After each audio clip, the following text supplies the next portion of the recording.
ಉಡಾಯಿಸೋ ಖಾರ ಬಣ್ಣ ರುಚಿಯನ್ನು ನೀಡುತ್ತದೆ. ಮೆಣಸಿನ ಪುಡಿ ಚಿಂದಿ ಉಡಾಯಿಸೋ ಖಾರ ಬಣ್ಣ ರುಚಿ. ತಾರೀಕು ಜಾತಿ ಗಣತಿ ವರದಿಯ ಅಸಲಿ ಕ್ಲೈಮ್ಯಾಕ್ಸ್ ಗೊತ್ತಾಗಬಹುದಾ? ಮಲೆ ಮಹದೇಶ್ವರ ಬೆಟ್ಟದಲ್ಲಿ ಅಂತಿಮ ನಿರ್ಧಾರವನ್ನ ತೆಗೆದುಕೊಳ್ತಾರಂತೆ.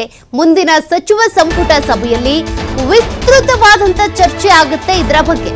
ಯಾಕೆಂದ್ರೆ ಒಂದು ಪಬ್ಲಿಕ್ ಒಪಿನಿಯನ್ ಪಡ್ಕೊಂಡಿರ್ತಾರೆ, ಮತ್ತೊಂದು ಸಚಿವರ ತೀರ್ಮಾನವನ್ನ ಅಥವಾ ಅವರ ಸಲಹೆಯನ್ನ ಪಡ್ಕೊಂಡಿರ್ತಾರೆ, ಅವ್ರ ಒಪಿನಿಯನ್ ಏನು ಅಂತ. ಹಾಗಾಗಿ ಮುಂದಿನ ಸಚಿವ ಸಂಪುಟ ಸಭೆಯಲ್ಲಿ ಇದ್ರ ಬಗ್ಗೆನೇ ವಿಸ್ತೃತವಾದಂತ ಚರ್ಚೆ ಆಗುತ್ತೆ. ಅಹಿಂದ ವರ್ಸಸ್ ಪ್ರಬಲ ಸಮುದಾಯಗಳಿರೋದು, ಇದರಲ್ಲಿ ಗೆಲ್ಲೋದ್ಯಾರು ಸೋಲೋದ್ಯಾರು ಅಂತ ಸರ್ಕಾರಕ್ಕೆ ಕಗ್ಗಂಟಾಗ್ಬಿಟ್ಟಿದೆ. ಸಾಮಾಜಿಕ ಆರ್ಥಿಕ ಶೈಕ್ಷಣಿಕ ಸಮೀಕ್ಷೆಯ ಜಾತಿ ಗಣತಿ ವರದಿ ಮಾಡಬೇಕೆಂದಿರುವ ಅಹಿಂದ ಪಡೆ, ಅಂದ್ರೆ ಈ ಜಾತಿ ಜನಗಣತಿ ವರದಿಯನ್ನ ಜಾರಿಗೆ ಮಾಡಬೇಕು ಅಂತೇಳಿ ಅಹಿಂದ ಪಡೆ ಪಟ್ಟನ್ನ ಹಿಡಿದಿದೆ. ಮತ್ತೊಂದು ಕಡೆ ಒಕ್ಕಲಿಗರು ಲಿಂಗಾಯತ ಸಮುದಾಯದವರು ಆಕ್ಷೇಪ ವ್ಯಕ್ತಪಡಿಸುತ್ತಿದ್ದಾರೆ. ಪಕ್ಷ ಅಥವಾ ಸಮುದಾಯ ಯಾವುದಕ್ಕೆ ಆದ್ಯತೆ ಕೊಡ್ತಾರೆ ಸಚಿವರು? ಸಿಎಂ ಅಷ್ಟೇ ಅಲ್ಲ, ಸಚಿವರ ಪಾಲಿಗೂ ಕೂಡ ಜಾತಿ ಗಣತಿ ಈಗ ಕಗ್ಗಂಟಾಗಿದೆ. ಸಿಎಂಗೆ ಮನವಿ ಮಾಡೋಕೆ ಸಚಿವರು ಹೊಸ ಪ್ಲಾನ್ ಮಾಡ್ಕೊಳ್ತಾ ಇದ್ದಾರಂತೆ. ಹಾಗಾದ್ರೆ ಅವರ ಪ್ಲಾನ್ ಏನು?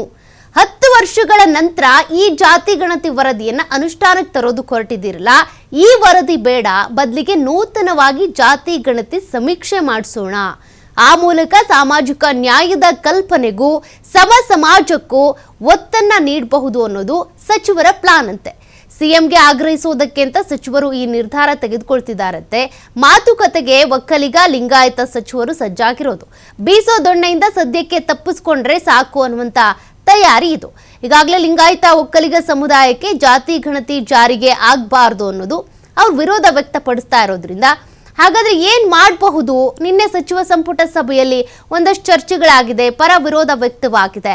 ಸಚಿವರೀಗ ಪ್ಲಾನ್ ಮಾಡ್ಕೊಳ್ತಾ ಇರೋದೇನಪ್ಪ ಅಂದ್ರೆ, ಲಿಂಗಾಯತ ಒಕ್ಕಲಿಗ ಸಮುದಾಯದ ಸಚಿವರು ಈ ಜಾತಿ ಗಣತಿ ಜಾರಿಗೆ ಮಾಡೋದು ಬೇಡ, ಹೊಸದಾಗಿ ನೀವು ಸಮೀಕ್ಷೆ ಮಾಡಿಸಿ ಅಂತ ಹೇಳಬೇಕು ಅಂತ ಪ್ಲಾನ್ ಮಾಡ್ಕೊಂಡಿದ್ದಾರಂತೆ. ಅದರಂತೆ ಒಪ್ಕೊಳ್ತಾರಾ ಸಿಎಂ ಸಿದ್ದರಾಮಯ್ಯ? ಜನರು ಒಪ್ಕೊಳ್ತಾರಾ? ವರಿಷ್ಠರು ಒಪ್ಕೊಳ್ತಾರಾ? ಅದನ್ನು ನೋಡ್ಬೇಕಾಗುತ್ತೆ. ಯಾಕೆಂದ್ರೆ 161ರಿಂದ 168 ಕೋಟಿ ಇದಕ್ಕೆ ಅಂತಾನೆ ಖರ್ಚಾಗಿದೆಯಂತೆ. 2015ರಲ್ಲಿ ಆದಂತ ಸಮೀಕ್ಷೆ ಇದು. ಆರ್ಥಿಕ ಸಾಮಾಜಿಕ ಸಮೀಕ್ಷೆ ಮಾಡಿ ಜಾತಿ ಗಣತಿ ವರದಿಯನ್ನ ಕೊಟ್ಟಿರೋದು. ಈಗಲೂ ಕೂಡ ವಿಳಂಬ ಮಾಡ್ತಿದ್ದಿರಲ್ಲ, ಆದಷ್ಟು ಬೇಗ ಜಾರಿಗೆ ತನ್ನಿ ಅನ್ನೋದು ಅಹಿಂದ ಸಮುದಾಯದ ಒತ್ತಾಯ. ಆದರೆ ಒಕ್ಕಲಿಗ ಮತ್ತು ಲಿಂಗಾಯತ ಸಮುದಾಯದವ್ರು ಹೇಳ್ತಾ ಇರೋದೇನಪ್ಪ ಅಂದ್ರೆ, ಈ ವರದಿ ಜಾರಿಗೆ ಬರೋದು ಬೇಡ ಅಂತ. ಬಟ್ ಇಲ್ಲಿ ಒಂದು ಅಂಶವನ್ನ ಗಮನಿಸಬೇಕಾಗತ್ತೆ. ಹಾಗಾದ್ರೆ ಒಕ್ಕಲಿಗ ಲಿಂಗಾಯತ ಸಮುದಾಯದಲ್ಲಿ ಬಡವರಿಲ್ವಾ? ಆರ್ಥಿಕ ಪರಿಸ್ಥಿತಿ ಬಹಳ ತಳಮಟ್ಟದಲ್ಲಿ ಇರುವಂತವ್ರು ಇಲ್ವೇ ಇಲ್ವಾ? ಯಾಕಿಷ್ಟು ವಿರೋಧ ಜಾತಿ ಗಣತಿ ವರದಿಯನ್ನ ಜಾರಿಗೆ ತರಬೇಡಿ ಅಂತ? ಎಲ್ಲರೂ ಕೂಡ ಗಮನಿಸಲೇಬೇಕಲ್ವಾ? ಎಲ್ಲಾ ಸಮುದಾಯದಲ್ಲೂ ಕೂಡ ಬಡವರು ಇದ್ದೇ ಇರ್ತಾರೆ, ಎಲ್ಲಾ ಸಮುದಾಯದಲ್ಲೂ ಕೂಡ ಕೆಲವರು ಶ್ರೀಮಂತರು ಇದ್ದೇ ಇರ್ತಾರೆ.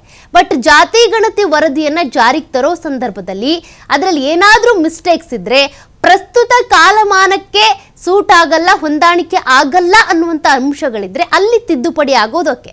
ಬಟ್ ಅದರಲ್ಲಿ ಏನು ಅಂಶಗಳಿದೆ, ಏನು ಅಂಕಿ ಅಂಶಗಳಿದ್ದಾವೆ, ಅದ್ಯಾವುದನ್ನೂ ಕೂಡ ನೋಡದೆ ಸಾರಾಸಗಟಾಗಿ ಈ ಜಾತಿ ಗಣತಿ ವಿರೋಧ ವ್ಯಕ್ತಪಡಿಸೋದು ಎಷ್ಟು ಸರಿ? ಅನುಷ್ಠಾನಕ್ಕೆ ಬರೋದೇ ಬೇಡ ಅಂತೇಳಿ ಇವ್ರು ಆಕ್ಷೇಪ ವ್ಯಕ್ತಪಡಿಸೋದು ಎಷ್ಟು ಸರಿ? ಸದ್ಯಕ್ಕೀಗ ಪಬ್ಲಿಕ್ ಡೊಮೈನ್ಗೆ ಬಿಟ್ಟರೆ ಜನರು ಏನು ಹೇಳ್ತಾರೆ, ಅವರ ಒಪಿನಿಯನ್ಸ್ ಏನಾಗಿರುತ್ತೆ, ಅವರು ಕೆಲವರು ಸಮುದಾಯದಿಂದ ಕೂಡ ಒಂದು ಸಮೀಕ್ಷೆ ಮಾಡಿರ್ತಾರೆ, ಅವರ ಸಮುದಾಯದಲ್ಲಿ ಇಷ್ಟಿಷ್ಟು ಜನಸಂಖ್ಯೆ ಇದೆ ಅಂತ ತೋರಿಸ್ಕೊಂಡಿರ್ತಾರೆ. ಅದಕ್ಕೂ ಜಾತಿ ಗಣತಿಗೂ ಅಂಕಿಅಂಶ ಎಷ್ಟು ವ್ಯತ್ಯಾಸ ಇರ್ಬೋದು ಅದೆಲ್ಲವೂ ಕೂಡ ಗೊತ್ತಾಗುತ್ತೆ.